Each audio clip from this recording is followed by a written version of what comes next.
work, I would say I was born a dancer, and I was born a teacher. And I had the great blessing of teaching in public high school, teaching dance in public high school for 22 years.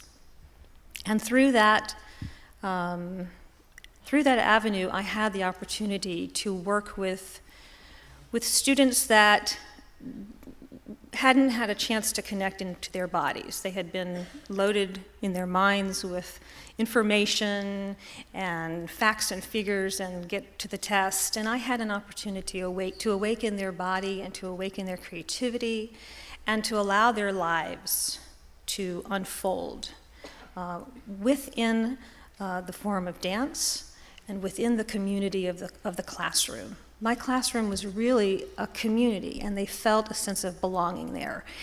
And once I got that was the most important thing, was that sense of belonging, and the dance was just an avenue to get deeper into the heart, that's when I really connected with my passion.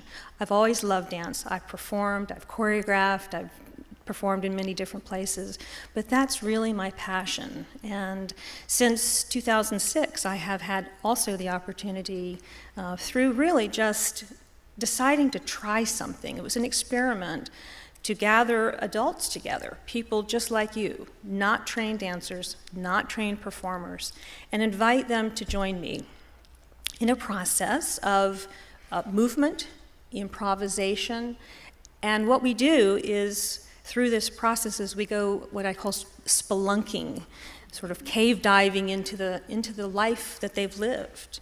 And what you begin to discover is the things that we think are ordinary, really, if you really look at it, they really are extraordinary.